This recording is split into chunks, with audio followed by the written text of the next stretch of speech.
Brickyard 400 and Indy 500. I hope it always goes that way. A lot of drivers, some of them have said that like some of the hype has been a little different this year compared to like building up for the road course, now building up to, like you're saying, going the right direction. But for someone who's never done either or, what's that experience been like for you leading up to now tomorrow? Yeah, there's a lot of hype for me. We worked really hard on this racetrack, just a little bit extra, just because we wanted to be really good for the 400, and we knew our notebook's pretty empty, but so is everybody else's. So, we thought this could be a really good spot for us to unload really well compared to others that maybe miss it or try something different, or just didn't work as hard. And I think that kind of showed in our practice speed. We were really fast. We unloaded the fastest car on 10-lap average, and for someone that's never drove a lap here, I feel like that shows how good our car was, because I thought our car was better than the driver at that point. Everybody got their stuff better, right? But it's super cool, and I'm really excited for this one. Speaking of the empty notebook, who have you talked to kind of get tips on, because turns 1 and 2 are a little bit different than 3 and 4 from what some said? Yeah, I didn't talk to anybody. I don't talk to normally anybody about it. I just kind of just go drive. I don't look at SMT like everybody else. I kind of have my own style of everything. We look at SMT, but I don't use it as the perfect way to drive the race car. I just go back and watch races, and I watch in-car cameras more than anything. But honestly, we kind of have our little study group of crew chief, driver, me, and we watch the iRacing race, the professional iRacing, whatever, Coke series, whatnot. So I watched that and just to learn the aero and how that worked, because I thought the aero was pretty accurate. When we went to Atlanta the first time, iRacing said it was going to be around the fence, and we all laughed at it. And then by lap 2 of the race, we're all around the fence. So I thought I kind of watched Casey Kerwin's in-car camera live, and a lot of it somewhat made sense. So aero-wise, draft-wise, Dirty Air's kind of pretty far off in that sim, but the draft is, I think, pretty accurate in the side draft and everything. So we did that, and then I just had my own DIL and thought whatnot, and just came to the racetrack a little bit aware and showed up and was really happy with where I guessed my grip and guessed the values of what you need to go fast here.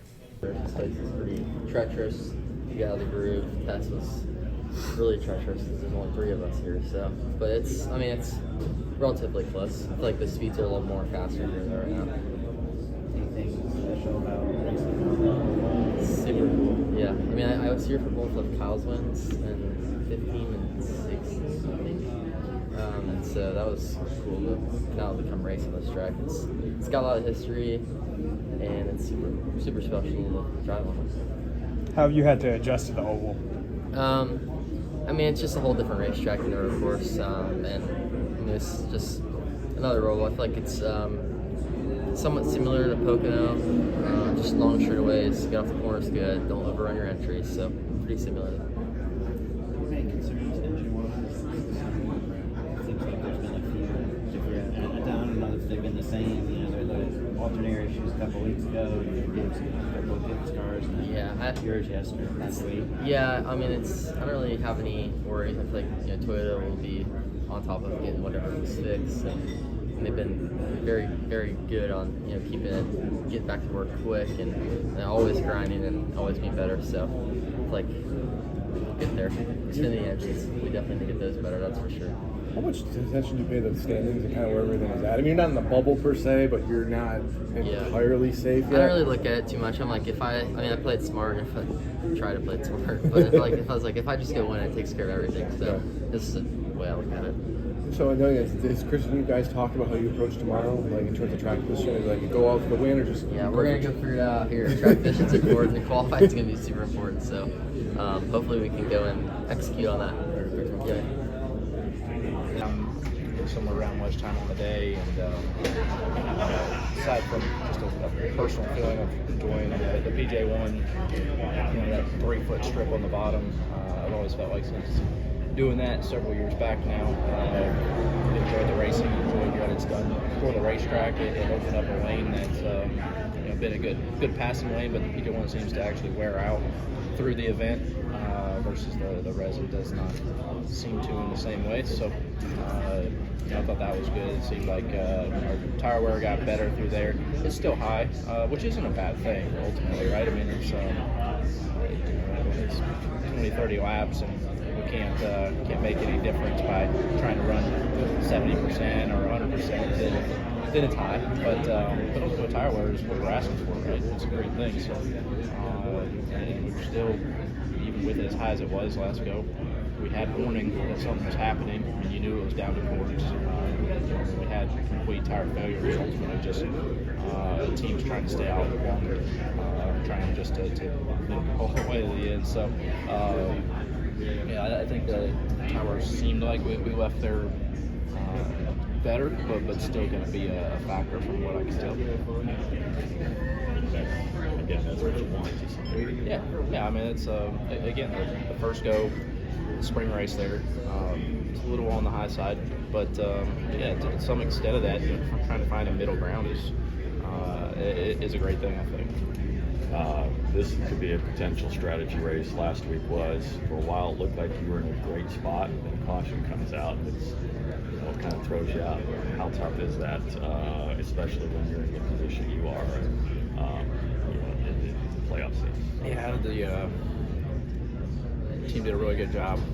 Strategy call was really strong. They were set up to be in a fantastic spot, and got an untimely caution at the within about 3 laps of the absolute worst time for us. So you can't control those, right? All we can do is do our best and make the best decisions that we know how, and things like that are going to happen. And unfortunately, it didn't ruin our weekend, but took away our chance to be in the hunt for the win there.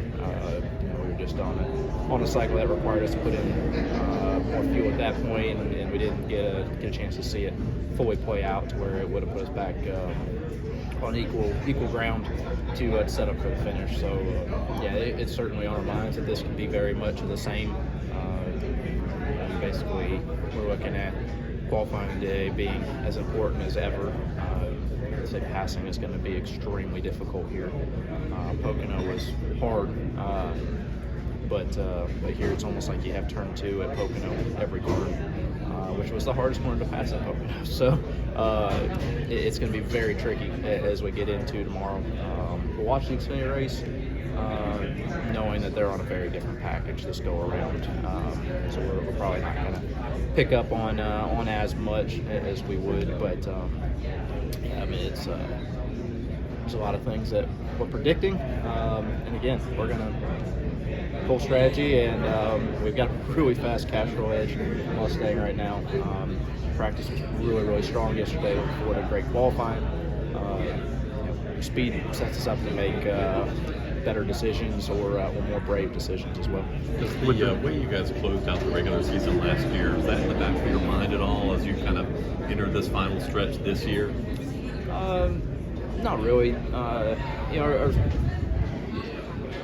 Just because it worked that way for us last year, doesn't always translate right.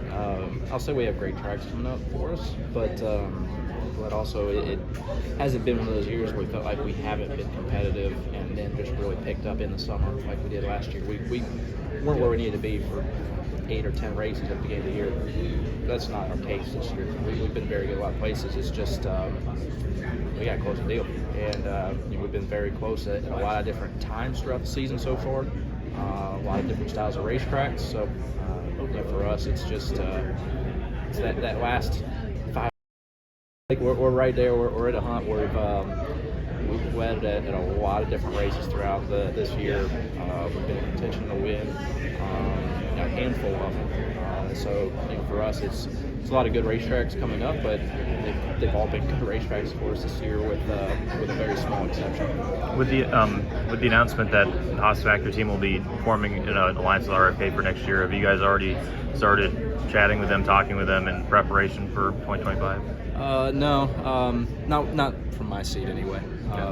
That's it's a neat opportunity for all of us, and we'll kind of see how evolves from here. I've basically gotten just the cover sheet of everything, and that it's going to happen. But it's still, like it is to everybody, very very fresh news from behind the steering wheel where I'm at. Yeah, and then it's IMS. It seems open that potentially doing like oval road course, switching it up occasionally. Is that something you'd be in favor with? Yeah, I was actually just laughing with some folks coming up the elevator here. You got big track here. The road course I've enjoyed here. IRP up the road, I've had a ball at it in other series. I'd love to see it cycle between 3 different ones, really. But yeah, I don't think that what we've seen with our sport and our scheduling over the last couple of years should go away, or we should get complacent anyway. Being able to move around and keep things fresh, so that our fans in the certain markets that we're going to always have something. I won't say always have something different, but have different options and can weigh out what they want to go see. I think that's a great thing. So yeah, I mean, if that's something that is a possibility to go through cycles, I think that's a great thing. All right, thank you, Chris. This is Custom Patch Hats. But what makes us custom? Well, that actually begins with you. We're just bringing your unique vision to life. No knockoffs, no lookalikes. Your design is one of a kind. We know hats, we know design, and we know quality. The proof? It's in our production. Hand-stitched with precision and care, with brands you know and trust. A one-of-a-kind patch deserves a one-of-a-kind treatment, all the way to your doorstep. It's how we keep it custom. Kevin Nix with Frontstretch.com. Come back soon for more great racing videos, and if you like us, don't forget to hit that subscribe button.